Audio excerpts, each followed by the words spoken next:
Friends, स्वागत है आपका हमारे यूट्यूब चैनल पर। और आज हम लोग NCERT का क्लास 8 का हिस्ट्री पढ़ेंगे और वो भी चैप्टर नंबर 3 ग्रामीण क्षेत्र पर शासन चलाना, और इसको समझेंगे कि कैसे होता था। ओके।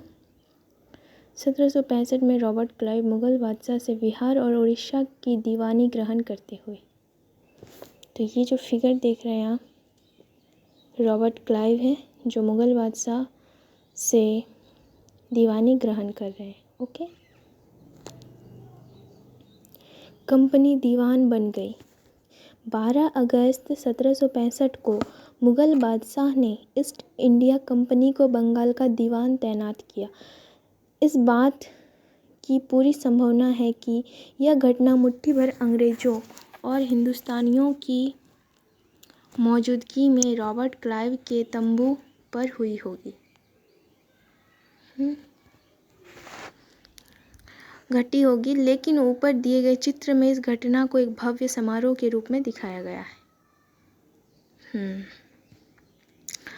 यह चित्र उस चित्रकार ने बनाया है जिसे रॉबर्ट क्लाइव ने अपने जीवन की यादगार घटनाओं को चित्रित करने का जिम्मा सौंपा था।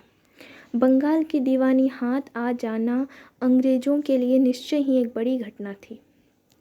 दीवान के तौर पर कंपनी अपने नियंत्रण वाले भूभाग के आर्थिक मामलों की मुख्य शासक बन गई थी। अब उसे अपनी ज़मीन का शासन चलाने और आमदनी को व्यवस्थित करने का रास्ता ढूंढना था। इसके लिए उसे एक ऐसा रास्ता ढूंढना था जिससे कंपनी के बढ़ते खर्चों को पूरा करने के लिए काफ़ी आमदनी जुटाई जा सके। व्यापारिक कंपनी के नाते उसे यह ख्याल भी रखना था कि वह कंपनी ज़रूरत की चीज़ें खरीदती बेचती रहे। समय के साथ कंपनी को यह भी समझ में आने लगा कि उसे सावधानी के साथ आगे बढ़ना होगा। बाहरी ताकत होने की वजह से उसे उन लोगों को भी शांत रखना था जो गांव देहात में पहले शासन चला चुके थे और जिनके पास अभी भी काफ़ी ताकत और सम्मान था। ऐसे लोग स्थानीय सत्ता में रह चुके थे। उन्हें नियंत्रित करना तो ज़रूरी था, लेकिन उन्हें ख़त्म नहीं किया जा सकता था। यह काम कैसे हो, इस अध्याय में हम देखेंगे कि कंपनी ने ग्रामीण इलाकों को उपनिवेश कैसे बनाया, आय के संसाधन कैसे जुटाए, लोगों के अधिकार किस तरह तय किए और मनमाफिक फसलों की खेती कैसे कराई। कंपनी की आमदनी। कंपनी दीवान तो बन गई थी, लेकिन अभी भी खुद को एक व्यापारी ही मानती थी। कंपनी भारी भरकम लगान तो चाहती थी, लेकिन उसके आकलन और वसूली की कोई नियमित व्यवस्था करने में हिचकिचा रही थी। उसकी कोशिश यह थी कि वह ज़्यादा से ज़्यादा राजस्व हासिल करे और कम से कम कीमत बढ़िया सूती और रेशमी कपड़े खरीदे। इस कारण 5 साल के भीतर बंगाल में कंपनी द्वारा खरीदी जाने वाली चीज़ों का कुल मूल्य 2 गुना हो चुका था।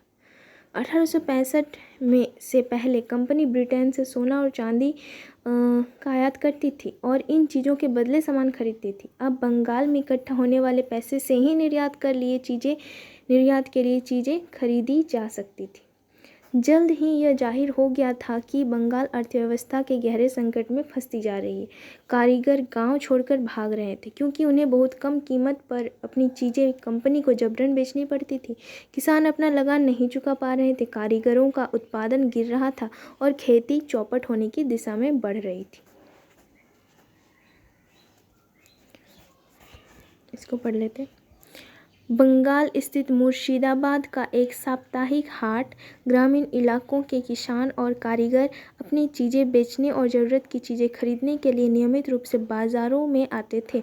आर्थिक संकट के समय इन बाज़ारों पर बहुत बुरा असर पड़ता था।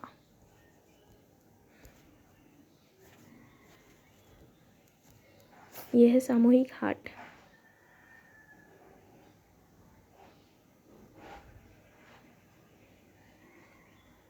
सत्रह सौ 1770 में पड़े अकाल ने बंगाल में 1 करोड़ लोगों को मौत की नींद सुला दिया।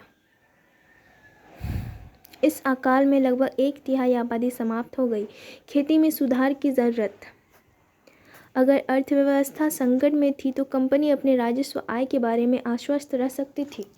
कंपनी कंपनी के ज़्यादातर अफसरों को यह लगने लगा था कि ज़मीन में निवेश करना और खेती में सुधार लाना ज़रूरी है। यह काम किस तरह किया जा सकता था? इस सवाल पर 2 दशकों तक बहस चली। आखिरकार कंपनी ने 1793 में स्थायी बंदोबस्त लागू किया। इस बंदोबस्त की शर्तों के हिसाब से राजाओं और तालुकदारों को जमींदारों के रूप में मान्यता दी गई। उन्हें किसानों से लगान वसूलने और कंपनी को राजस्व चुकाने का जिम्मा सौंपा गया।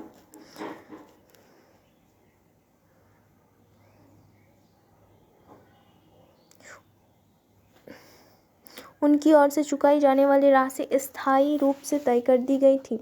इसका मतलब यह था कि भविष्य में कभी भी इसका इजाफा नहीं किया जाना था। अंग्रेजों को लगता था कि इससे उन्हें नियमित रूप से राजस्व मिलता रहेगा और जमींदारों को ज़मीन में सुधार के लिए खर्च करने का प्रोत्साहन मिलेगा।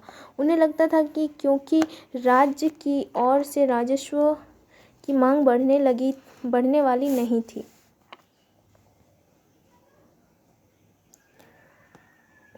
इसीलिए जमींदार बढ़ते उत्पादन से फायदे में रहेंगे।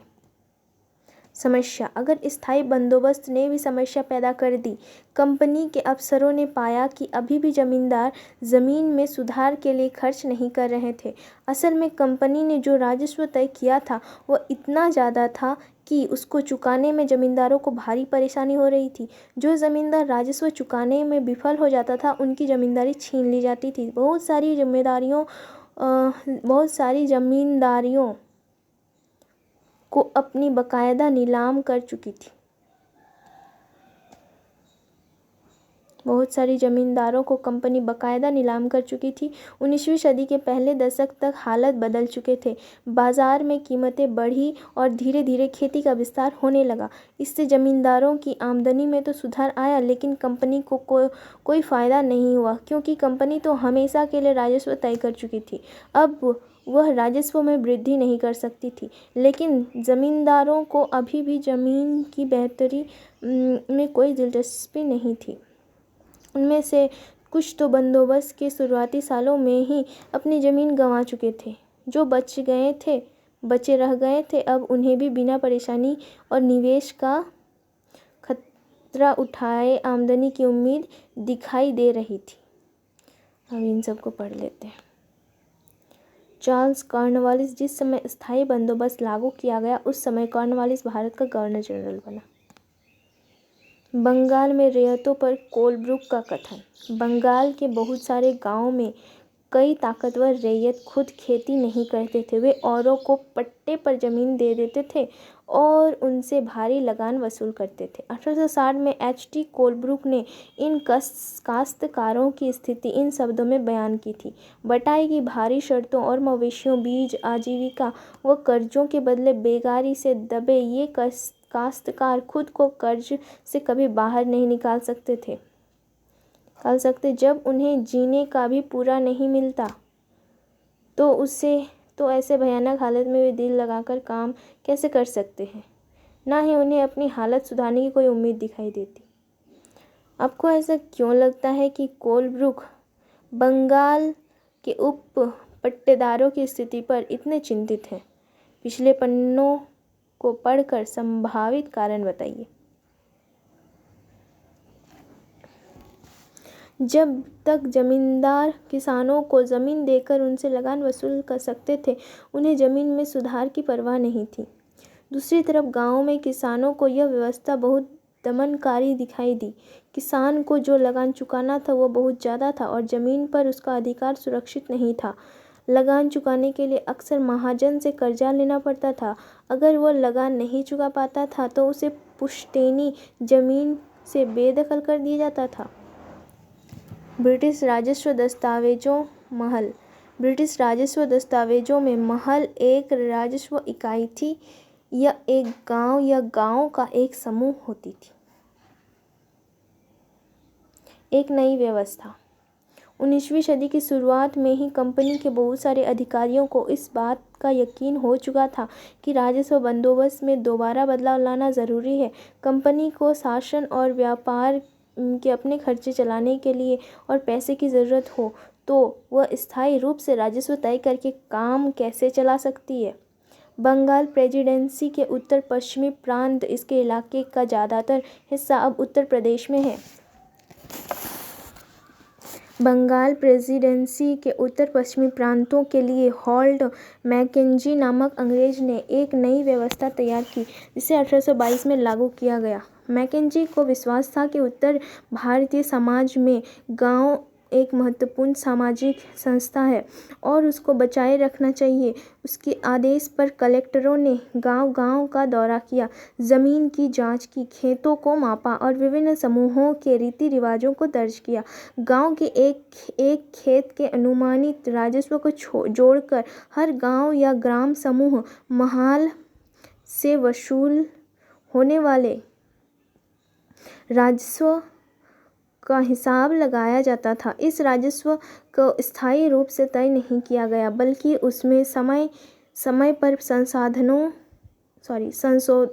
संशोधनों की गुंजाइश रखी गई। राजस्व इकट्ठा करने और उसे कंपनी को अदा करने का जिम्मा जमींदार की बजाय गांव के मुखिया को सौंप दिया गया। इस व्यवस्था को महालवारी बंदोबस्त का नाम दिया गया। मद्रास का गवर्नर टॉमस मुनरो 1819 से 26।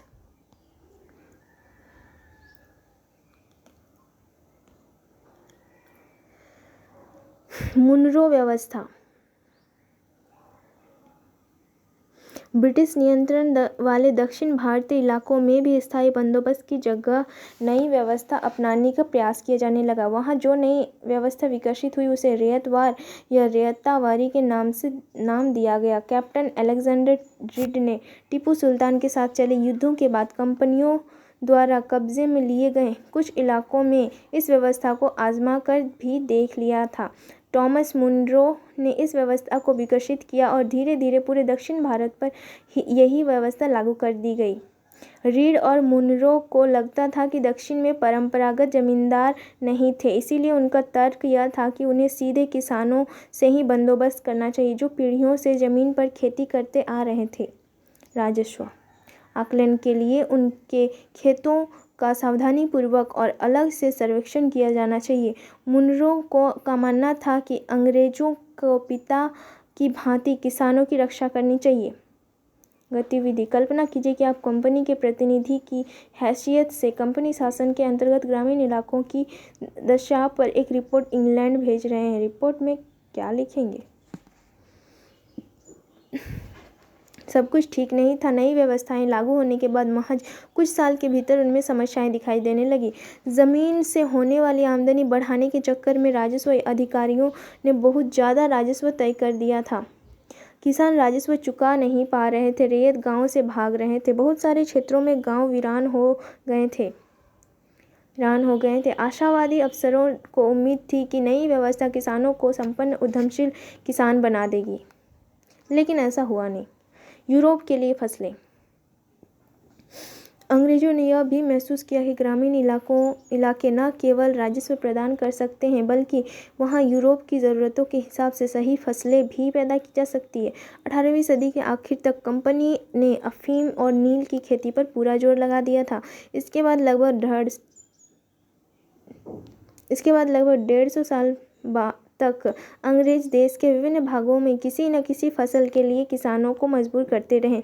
बंगाल में पटसन, असम में चाय, संयुक्त प्रांत वर्तमान उत्तर प्रदेश में गन्ना, पंजाब में गेहूं, महाराष्ट्र पंजाब में कपास, मद्रास में चावल।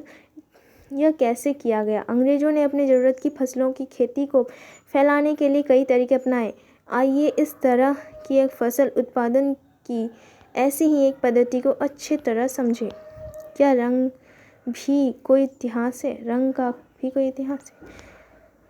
हाँ, फिगर 5 और 6 में सूती कपड़े के छापों की 2 तस्वीरें दी गई है। बाईं तरफ की तस्वीर भारत में आंध्र प्रदेश बुनकरों द्वारा बनाए गए कलमकारी छापे दिखाई दे रहे हैं। दूसरी तरफ ब्रिटेन में प्रसिद्ध कवि और कलाकार विलियम मॉरिस द्वारा बनाए गए फूल वाले छापे हैं।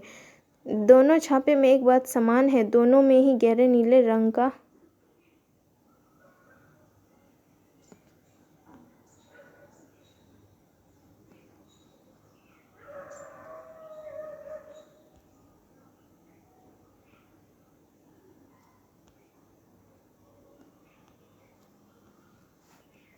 नीले रंग का इस्तेमाल किया गया है। इसे आमतौर पर नील कहा जाता है। क्या आप जानते हैं कि यह रंग किस तरह पैदा किया गया? इन छापों में आपको जो नीला रंग दिखाई दे रहा है वह नील आम के एक पत्ते से निकाला जाता था। वह नील नाम के एक पत्ते से निकाला जाता है, सॉरी। इन छापों में आपको जो नीला रंग दिखाई दे रहा है वो नील नाम के एक पत्ते से निकाला जाता था। इस बात की काफ़ी संभावना है कि 19वीं सदी के ब्रिटेन में मॉरिस के छापों में इस्तेमाल किया गया नीला रंग भारत में उगने वाले नील के पौधों से ही तैयार किया गया होगा। उस समय भारत दुनिया में नील का सबसे बड़ा स्रोत था। भारतीय नील की मांग क्यों थी? नील का पौधा मुख्य रूप से उष्णकटिबंधीय इलाकों में ही उगता है। 13वीं सदी तक इटली, फ्रांस, ब्रिटेन कपड़ा उत्पादक कपड़े की रंगाई के लिए भारतीय नील का इस्तेमाल कर रहे थे। उस समय भारतीय नील की बहुत थोड़ी मात्रा ही यूरोपीय बाज़ारों में पहुंचती थी। उसकी कीमत भी बहुत ऊंची रहती थी। इसीलिए यूरोपीय कपड़ा उत्पादकों को बैंगनी और नीले रंग बनाने के लिए बोर्ड नामक एक और पौधे पर निर्भर रहना पड़ता था। बोर्ड पौधा शीतोष्ण क्षेत्र में उगता था, इसीलिए यूरोप में आसानी से मिल जाता था। उत्तरी इटली, दक्षिणी फ्रांस व जर्मनी और ब्रिटेन के कई हिस्सों में यह पौधा उगता था। नील के साथ प्रतिस्पर्धा से परेशान यूरोप और बोर्ड उत्पादकों ने अपनी सरकारों पर दबाव डाला कि वे नील के आयात पर पाबंदी लगा दें। मगर कपड़े को रंगने वाले तो नील को ही पसंद करते थे। नील से बहुत चमकदार नीला रंग मिलता था, जबकि बोर्ड से मिलने वाला रंग बेजान और फीका होता था। 17वीं सदी तक आते आते यूरोपीय कपड़ा उत्पादकों ने नील के आयात पर लगी पाबंदी में ढील देने के लिए अपनी सरकारों को राजी कर लिया। कैरिबियाई द्वीप समूह स्थित सेंट डोमिंगो में फ्रांसीसी, ब्राज़ील में पुर्तगाली, जमैका में ब्रिटिश और वेनेजुएला में स्पेनिश लोग नील की खेती करने लगे। उत्तरी अमेरिका में भी बहुत सारे भागों में नील के बागान सामने आ गए थे। 18वीं शताब्दी के आखिर तक भारतीय नील की मांग और बढ़ गई। ब्रिटेन में औद्योगिकीकरण की युग शुरू हो चुका था और उसके कपास उत्पादन में भारी इजाफा हुआ। अब कपड़ों की रंगाई की मांग और तेजी से बढ़ने लगी। जब नील की मांग बढ़ी तो उसी दौरान वेस्ट इंडीज़ और अमेरिका से मिलने वाली आपूर्ति अनेक कारणों से बंद हो गई। 1783 से 98 के बीच दुनिया का नील उत्पादन आधा रह गया था। ब्रिटेन के रंगरेज अब नील की आपूर्ति के लिए बेचैनी से किसी और स्रोत की तलाश कर रहे थे। यह नील कहाँ से मिल सकता है? भारत में ब्रिटेन की बढ़ती दिलचस्पी। यूरोप में नील की बढ़ती मांग को देखते हुए ईस्ट इंडिया कंपनी भी भारत में नील की खेती बढ़ाने के रास्ते ढूंढने लगी। बागान। एक विशाल खेत जिस पर बागान मालिक बहुत सारे लोगों से जबरन काम करवाता था। कॉफ़ी, गन्ना, तंबाकू, चाय, कपास आदि के विषय में बागानों के जिक्र किया जाता है।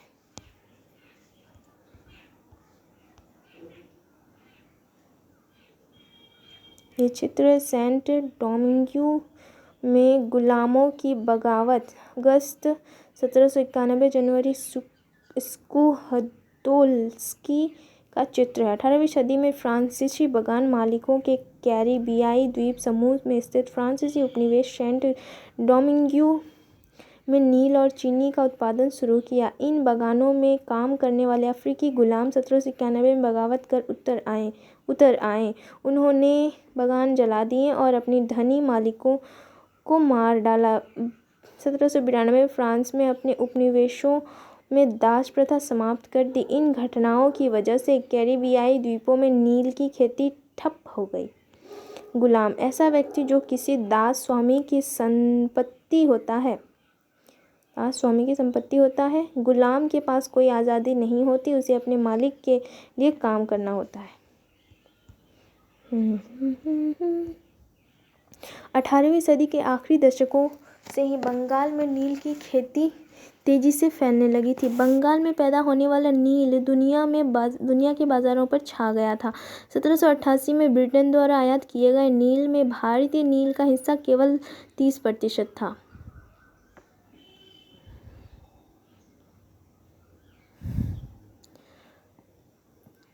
1810 में ब्रिटेन द्वारा आयात किए गए नील में भारतीय नील का हिस्सा 95% था। ये कितना 1788 में ब्रिटेन द्वारा आयात किए गए नील में भारतीय नील का केवल 30% था। 1810 में ब्रिटेन द्वारा आयात किए गए नील में भारतीय नील का 95% हो चुका था। जैसे जैसे नील का व्यापार फैला, कंपनी के अफसरों और व्यावसायिक एजेंट नील के उत्पादन में पैसा लगाने लगे। समय बीतने के साथ कंपनी के बहुत सारे अधिकारियों ने नील के अपने कारोबार पर ध्यान देने के लिए अपनी नौकरियां छोड़ दी। भारी मुनाफे की उम्मीद में स्कॉटलैंड और इंग्लैंड के बहुत सारे लोग भारत आए और उन्होंने नील के बागान लगा लिए। जिनके पास नील की पैदावार के लिए पैसा नहीं था, उन्हें कंपनी और नए नए बैंक कर्जा देने को तैयार रहते थे। नील की खेती कैसे होती थी? नील की खेती के दो मुख्य तरीके थे, नीज और रेयती। नीज खेती की व्यवस्था में बागान मालिक खुद अपनी ज़मीन में नील का उत्पादन करते थे। या तो वह ज़मीन खरीद लेते थे या दूसरे ज़मींदारों से ज़मीन भाड़े पर लेते थे और मजदूरों को काम पर लगाकर नील की खेती करवाते थे। नीज खेती की समस्याएं। बागान मालिकों को नीज खेती का क्षेत्रफल फैलाने में मुश्किल आ रही थी। नील की खेती केवल उपजाऊ जमीन पर की जा सकती थी। ऐसी जमीन पर आबादी पहले से बहुत ज़्यादा थी। वहाँ छोटे मोटे खेत ही उनके हाथ लग पाते थे। नील की खेती करने के लिए उन्हें बड़े बड़े भूखंडों की ज़रूरत थी। इस तरह की ज़मीनें उन्हें कहाँ से मिल सकती थी? उन्होंने नील की फैक्ट्री के इर्द गिर्द पट्टे पर ज़मीन लेने का प्रयास किया और वहाँ के किसानों को हटवा दिया। इससे टकराव और तनाव पैदा हो जाता था। मजदूरों का इंतजाम करना भी आसान नहीं था। बड़े बागान के लिए बहुत सारे मजदूर की ज़रूरत होती थी। मजदूरों की ज़रूरत भी सबसे ज़्यादा उसी समय होती थी जब किसान धान की खेती में व्यस्त रहते थे।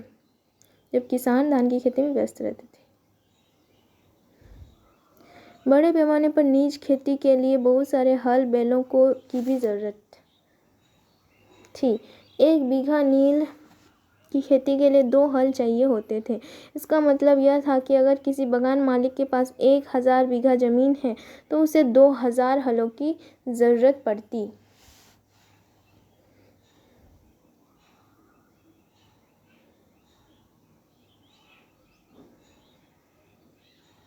हलों को खरीदना और उनका रखरखाव एक बड़ी समस्या थी।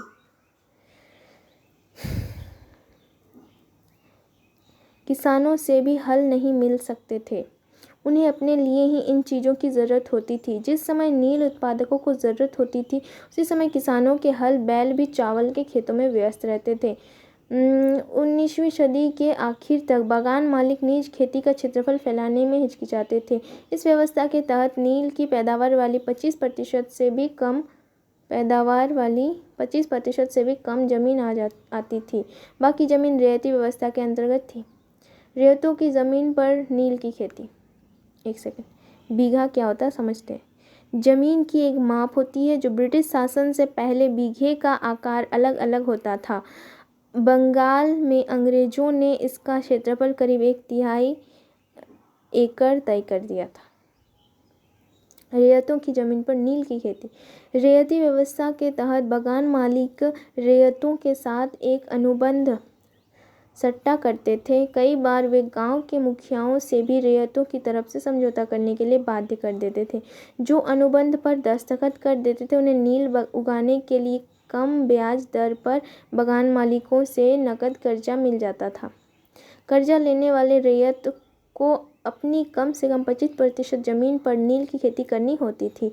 बागान मालिक बीज और उपकरण मुहैया कराते थे, जबकि मिट्टी को तैयार करने, बीज बोने और फसल की देखभाल करने का जिम्मा काश्तकारों के ऊपर रहता था।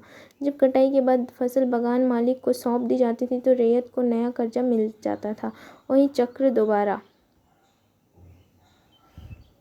सदी की शुरुआत में बंगाल के मजदूर नील की खेती करते हुए भारत में नील के पौधे की कटाई अधिकांशतः पुरुष ही करते थे। नील की खेती।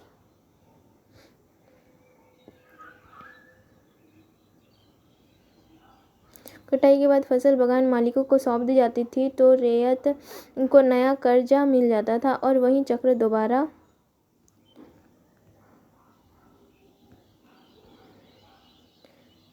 दोबारा के बाद क्या है, वही चक्र दोबारा शुरू हो जाता था। जो किसान पहले इन कर्जों से बहुत आकर्षित थे, उन्हें जल्द ही समझ आ गया था कि यह व्यवस्था कितनी कठोर है। यहाँ पे लिखा हुआ है नील का उत्पादन कैसे होता था। नील के खेतों के पास स्थित नील का एक कारखाना विलियम सिम्पसन का चित्र 1863। नील गांव आमतौर पर बागान मालिकों की फैक्ट्रियों के आसपास ही होते थे। कटाई के बाद नील के पौधे को कारखाने में स्थित वेट्स हौद में पहुंचा दिया जाता था। रंग बनाने के लिए 3 या 4 कुंडों की ज़रूरत पड़ती थी। प्रत्येक हौद का अलग अलग काम था। नील के पौधे से पत्तियों को तोड़कर पहले एक कुंड में गर्म पानी में कई घंटों तक डुबाया जाता था। इस हौद का किण्वन या स्टीपर कुंड कहा जाता है।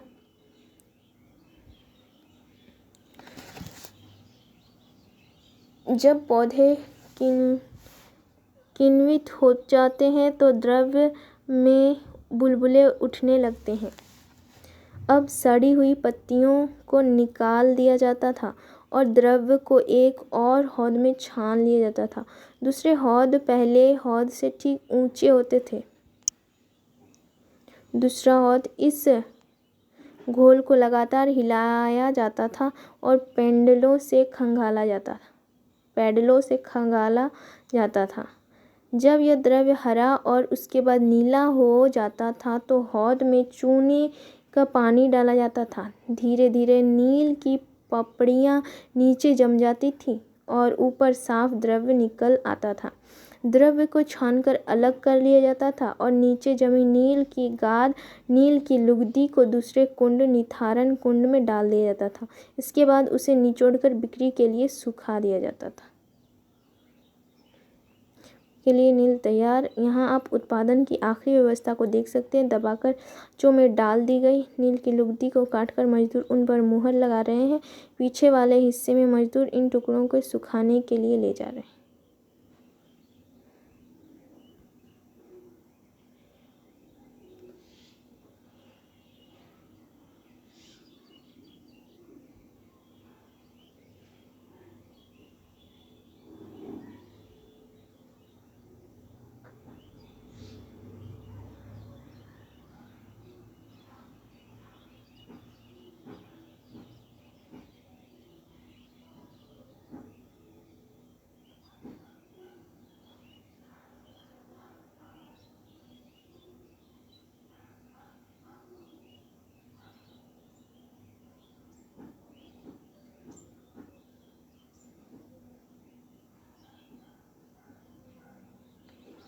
जो किसान पहले इन कर्जों से बहुत आकर्षित थे, उन्हें जल्दी समझ में आ गया था कि यह व्यवस्था कितनी कठोर है। उन्हें नील की जो कीमत मिलती थी वह बहुत कम थी और कर्जों का सिलसिला कभी ख़त्म ही नहीं होता था।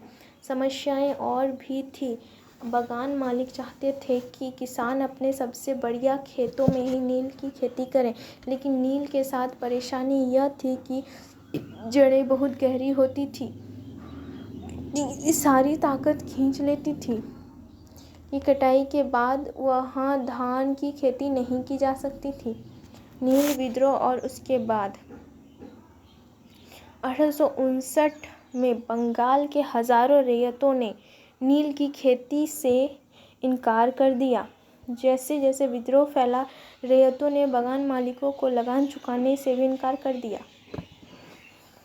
यह तलवार, भाले और तीर कमान लेकर नील की फैक्ट्रियों पर हमला करने लगे। औरतें लेकर लड़ाई में कूद पड़ी। बागान मालिकों के लिए काम करने वालों का सामाजिक बहिष्कार कर दिया गया।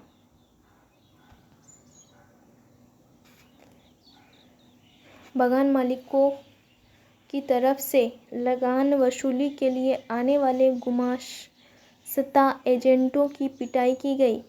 रैयतों की कसम खा ली कि न तो वे नील की खेती के लिए कर्जा लेंगे और न ही बागान मालिकों के लठियालों लाठीधारी गुंडों से डरेंगे। नील के किसान चुप बैठने को तैयार नहीं थे। क्यों? उन्हें बगावत की ताकत कहाँ से मिली? इसमें कोई शक नहीं कि नील की खेती अत्यंत दमनात्मक थी, लेकिन जो लोग दबे होते हैं वे हमेशा बगावत नहीं करते, ऐसा कभी कभी ही होता है।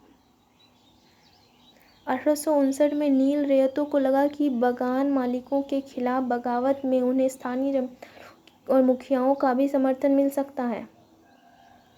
बहुत सारे गांव में जिन मुखियाओं से नील के अनुबंधों पर जबरन दस्तखत करवाए गए थे, उन्होंने ही नील किसानों को इकट्ठा किया और लठियालों के साथ आमने सामने की लड़ाई लड़ी। कई स्थानों पर रैयतों को बगावत के लिए उकसाते हुए खुद जमींदार गांव-गांव घूमने लगे। जमींदार इस बात से परेशान थे कि बागान मालिकों की ताकत बढ़ती जा रही थी और बागान मालिक जबरन लंबे समय के लिए उनसे जमीन ले लेते थे।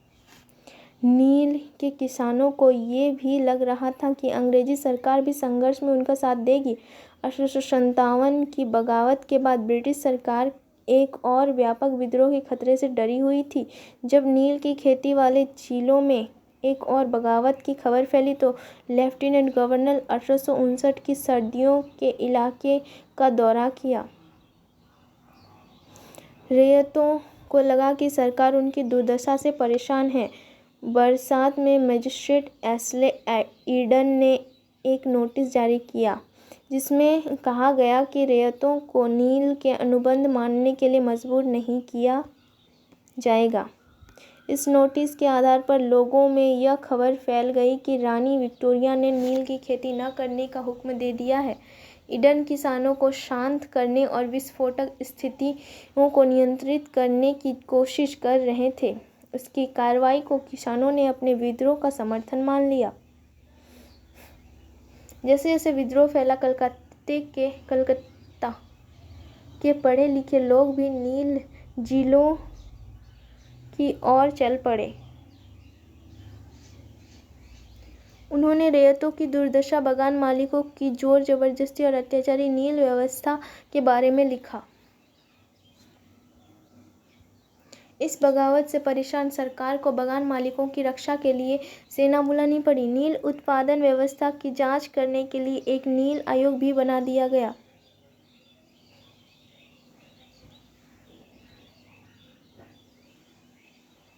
इस आयोग ने बागान मालिकों को दोषी पाया, जोर जबरदस्ती के लिए उनकी आलोचना की। आयोग ने कहा कि नील की खेती रैयतों के लिए फायदे का सौदा नहीं है। आयोग ने रैयतों से कहा कि वे मौजूदा अनुबंधों को पूरा करें, लेकिन आगे से वे चाहें तो नील की खेती बंद कर सकते हैं।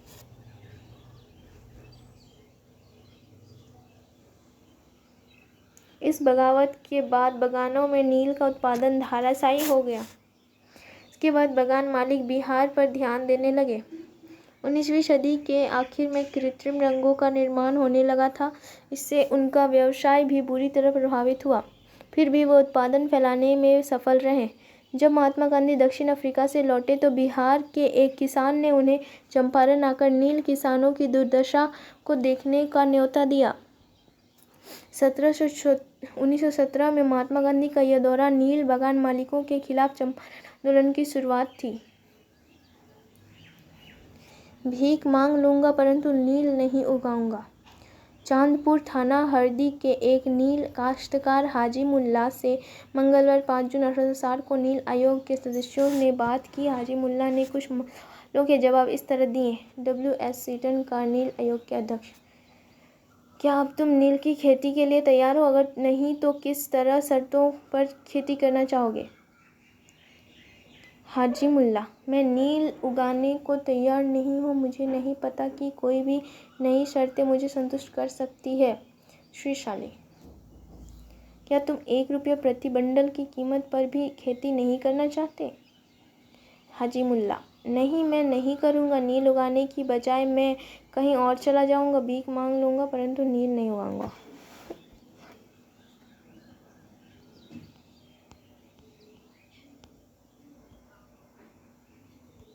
वेस्ट इंडीज में नील उत्पादन। 18वीं सदी की शुरुआत में एक फ्रांसीसी मिशनरी जो बैप्टिस्ट लबात ने कैरिबियाई द्वीपों का दौरा किया और इस इलाके के बारे में विस्तार से लिखा। यह तस्वीर लाबाद की एक पुस्तक से ली गई है। इस तस्वीर में यहाँ के फ्रांसीसी बागानों में नील उत्पादन के सारे चरणों को दर्शाए गए।